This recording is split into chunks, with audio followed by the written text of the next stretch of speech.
Sebelum kalian menyimak video pembelajaran berikut, jangan lupa klik subscribe pada channel Justia, supaya Bapak Ibu Guru tetap semangat dalam mengupload video-video terbaru pembelajaran.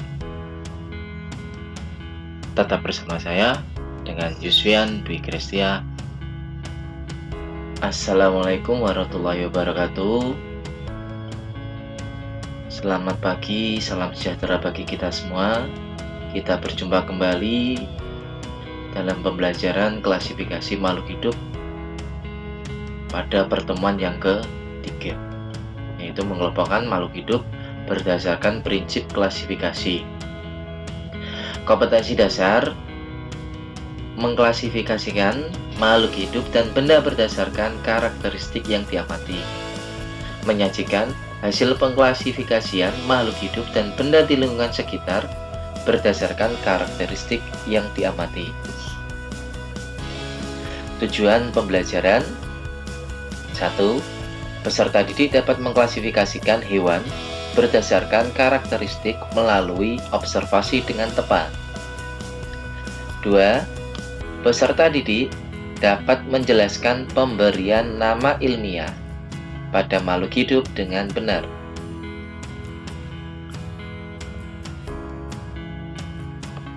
Kelompok hewan atau kingdom animalia. Nama lainnya adalah kerajaan hewan. Ini dibagi menjadi dua kelompok.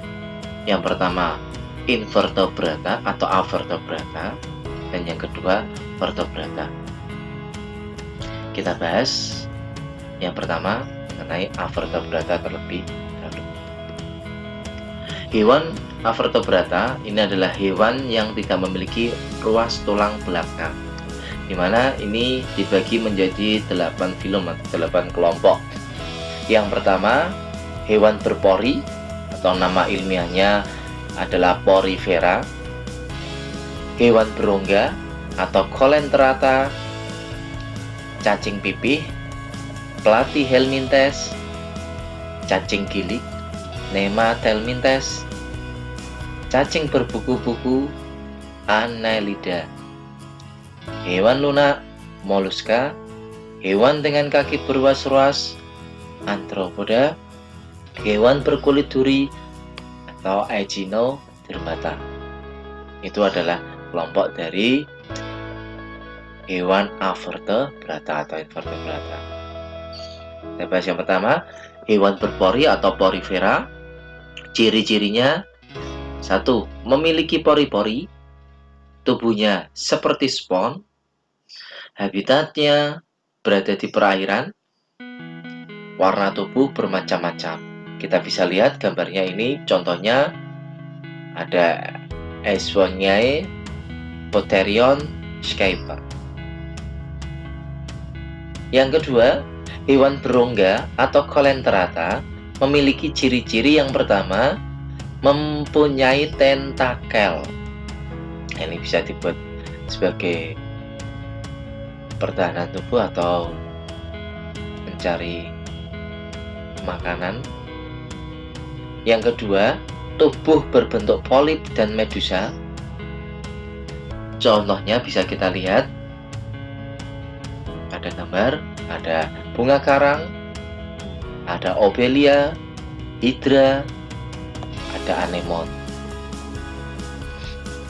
Yang ketiga, cacing atau vermes memiliki ciri-ciri: 1. Hewan bertubuh lunak, tak bercangkang, tubuh simetris bilateral. Cacing dibagi menjadi 3 kelompok. Yang pertama, ada cacing pipih atau Platyhelminthes. Contohnya ini ada cacing hati, cacing pita. Kemudian cacing gilik atau Nemathelminthes. Ini contohnya cacing perut, cacing kremi, cacing tambang. Berikutnya cacing gelang, Annelida. Ini contohnya cacing tanah, lintah, dan pacet. Nah, ini gambar-gambarnya bisa kalian lihat. Yang pertama ini adalah cacing pipih namanya adalah cacing hati. Kemudian gambar B ini adalah kelompok cacing gilik, cacing perut. Kemudian ada cacing kremi, ada cacing tambang, ada lintah, ada pacet. Berikutnya moluska atau hewan bertubuh lunak. Memiliki ciri-ciri yang pertama, bertubuh lunak, banyak lendirnya, tubuh terbungkus mantel, ada yang memiliki cangkang dan ada yang tidak. Habitat hidupnya di darat dan di air. Contohnya cumi-cumi, gurita, siput, kerang, tiram, dan remis. Ini adalah gambaran hewan keluarga moluska atau bertubuh lunak. Gambar gurita, ada kerang darah, siput, dan siput laut. Dan masih banyak lagi. Kemudian yang kelima adalah Arthropoda atau keluarga hewan berbuku-buku. Ya, ini ciri-ciri yang pertama adalah tubuhnya berbuku-buku. Tubuh dibedakan menjadi 3 bagian. Yang pertama, kepala, dada, dan perut. Tubuh terbungkus zat kitin. Memiliki alat indera yang peka terhadap sentuhan dan bau-bauan. Memiliki mata faset. Arthropoda terdiri dari 4 kelas. 1. Insekta atau serangga. Ini contohnya ada belalang, lebah, dan kumbang. Kemudian yang kedua, Crustaceae, keluarga udang-udangan. Ini contohnya ada udang, kepiting, rajungan. Kemudian yang ketiga, Arachnoidea atau laba-laba. Contohnya laba-laba, kalajengking, kutu, dan masih banyak lagi, camplak. Yang keempat, keluarga Myriapoda atau lipan. Contohnya kaki seribu itu ya, kelabang, kaki seribu. Nah, ini gambarnya bisa kalian lihat. Keluarga Arthropoda. Tadi apa? Arthropoda itu hewan berbuku ya. Ada belalang, kumbang, kepiting, laba-laba, kalajengking, kutu, camplak, kelabang, kaki seribu. Yang keenam, Echinodermata atau hewan berkulit duri ya. Ciri-ciri yang pertama, tubuh diselimuti duri, ada lempengan zat kitin, tubuh simetri, radial dengan 5 lengan, terdapat sistem ambulakral, di mana Echinodermata dibagi menjadi 5 kelas. Yang pertama Asteroidea, yaitu contohnya bintang laut. Kemudian Echinodiae, contohnya landak laut, bulu babi. Bulu babi ini bukan hewan ya, bukan bulu babi yang ada di darat. Ophiurodiae, contohnya bintang ular. Kemudian Crinoideae, contohnya lilia laut. Holoturoideae, contohnya teripang. Ingat-ingat, Echinodermata tadi adalah tubuh duri. Ini gambarnya bisa kalian lihat, keluarga Echinodermata dan bulu babi, lilia laut, bintang ular, dan teripang. Berikutnya yang kedua, hewan bertulang belakang atau vertebrata dibagi menjadi 5 kelompok. Yang pertama, Pisces, Amphibia, Reptilia, Aves, dan Mamalia.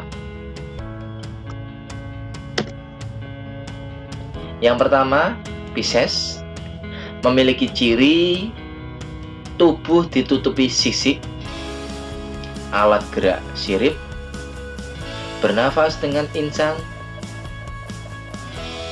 tubuhnya termasuk ke dalam poikiloterm atau berdarah. Contohnya bisa kita lihat dari ikan mujair, ada bandeng, dan lain sebagainya. Yang kedua, amfibia memiliki ciri-ciri kulit selalu basah, alat geraknya 2 pasang kaki, bisa hidup di 2 habitat, mengalami metamorfosis, tubuhnya termasuk ke dalam kelompok poikiloterm atau berdarah dingin. Saat masih berudu bernafas dengan insang, saat dewasa bernafas dengan paru-paru dan kulit. Nah, ini contoh amfibia. Ada kata, ada salamander. Yang ketiga, reptilia memiliki ciri-ciri alat pernafasannya berupa paru-paru, kulit sangat keras, kering, dan bersisik, termasuk tubuhnya suhunya berdarah dingin atau poikiloterm, alat geraknya kaki atau perut. Contohnya bisa kalian lihat ada kadal, ada ular, buaya, kura-kura, dan lain-lain. Yang keempat, Aves memiliki ciri-ciri yang pertama, alat geraknya sepasang kaki dan sepasang sayap, bernafas dengan paru-paru, mempunyai pundi-pundi udara, termasuk ke dalam hewan kelompok Humoiotherm atau bersuhu panas. Kemudian reproduksinya ovipar, tubuhnya ditutupi bulu. Contohnya bisa kalian lihat, ini merpati dan ayam. Nanti bisa kalian bedakan apa itu poikiloterm atau Humoiotherm. Yang kelima, mamalia.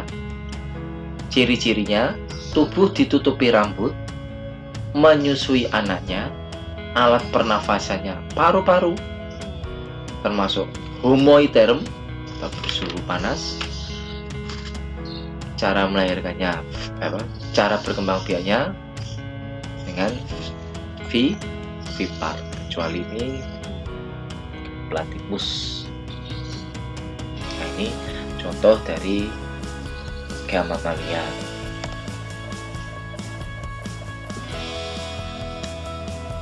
Berikutnya kita mempelajari tentang cara pemberian nama ilmiah.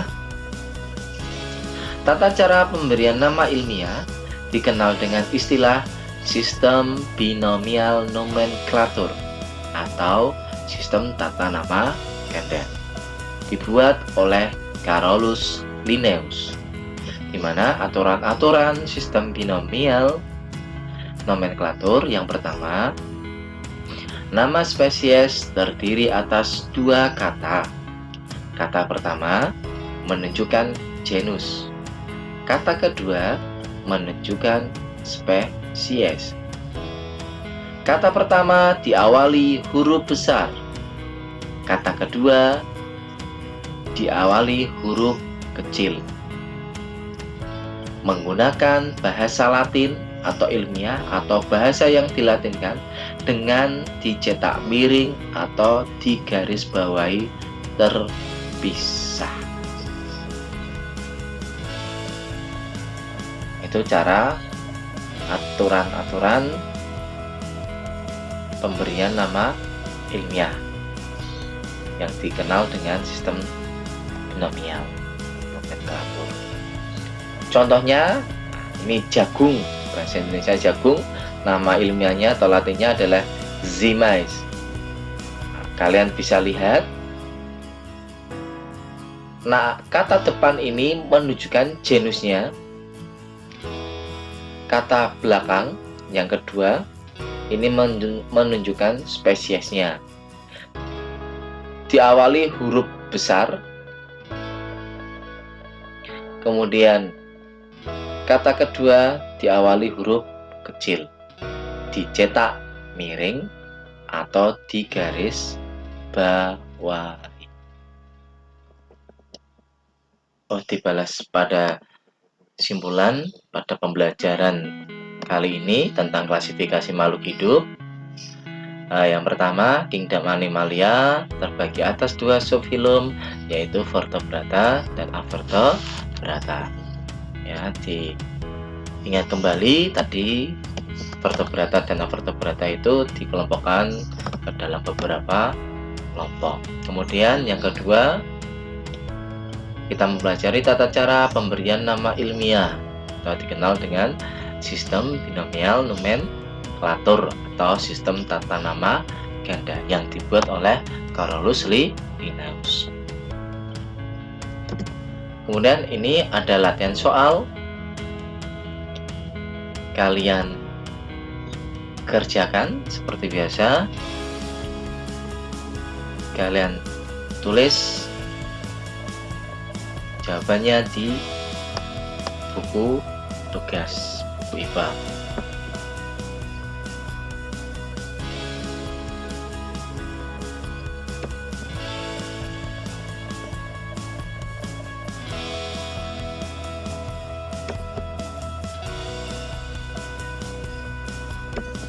Demikian yang bisa saya sampaikan. Kita berjumpa kembali di lain kesempatan. Tetap semangat dalam belajar dan selalu jaga kesehatan di rumah. Sampai jumpa. Assalamualaikum warahmatullahi wabarakatuh.